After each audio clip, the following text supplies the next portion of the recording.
The King took to his court last night to remind us all that he is not done yet. Our guys were following me off the floor tonight and going into the locker room. I asked me, how does it feel to score 56? I said, right now, I don't give a damn about the 56. I'm just happy we got a win. That's just literally the first thing that came to my mind. And we needed, pretty much all of them. I would just remove the pretty much. They needed all of them. Look at LeBron's numbers last night compared to the rest of his team. He had 56 of their 124 points. He got to the line 5 more times than everybody else combined.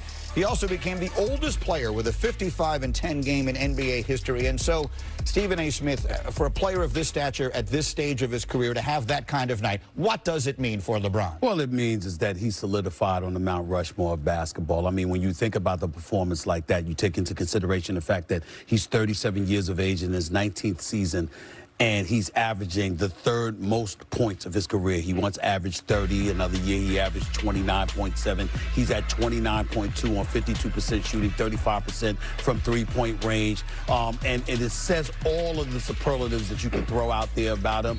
But it also comes associated with a level of sadness, Greeny, because this is what it takes for the rest of the Lakers to get a win. LeBron has to do that in order to end a losing streak.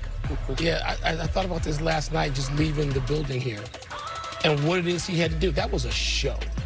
He put on a show last night. Is it coincidental that it came against Golden State, which has handed him so many of his greatest defeats?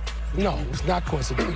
It happened. You see him and Steph Curry. You see the way they embrace after games now these last couple of years. Coincidence? No. But Stephen A's right. I mean, the Lakers have to have this to sort of eke out a win at a point. Magic Johnson told us on the floor last night, he said, this is a big game.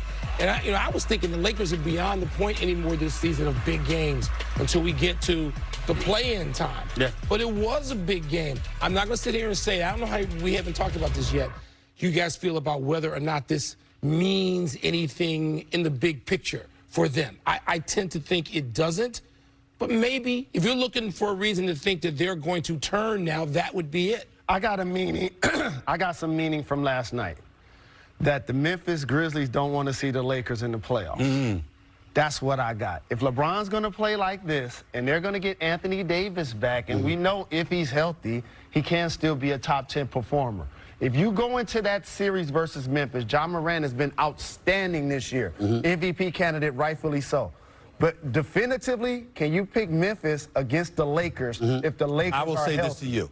That is an utterly ridiculous statement that just came out of your mouth. I mean, we got a couple of bets. You got a couple, I got a couple. But you're going to lose that one, because if you think that I think for 1 second that the Memphis Grizzlies, this year's version of the Memphis Grizzlies, should be worried about this year's version of the Los Angeles Lakers, oh no, we're not going there. And it's not just Memphis. You ready for this?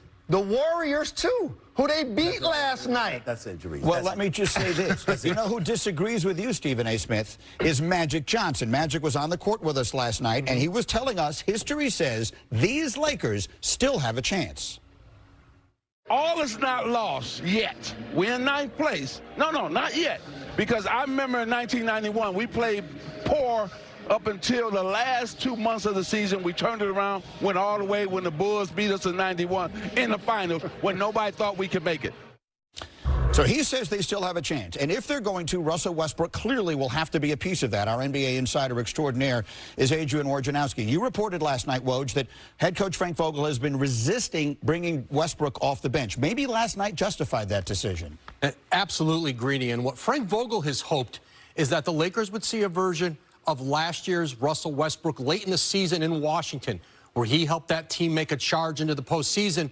And he's resisted putting Russell Westbrook into a 6-man role. And here's what Russell Westbrook has wanted: the chance to get back on the ball, to be able to be a playmaker. And you saw him last night, 20 points, 9 of 17 shooting, 4 assists. That's what Russell Westbrook has wanted from Frank Vogel and the Lakers.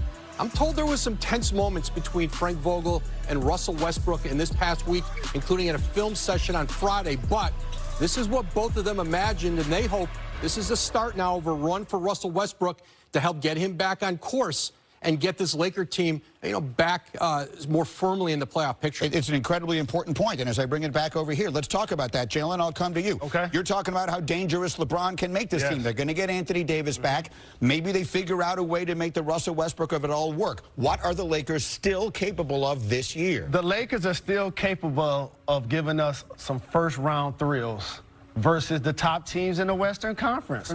If they go against the Phoenix Suns, that's 4 against 1. They're out of there. But if they go against the Warriors, if they go against the Memphis Grizzlies, they're not getting swept.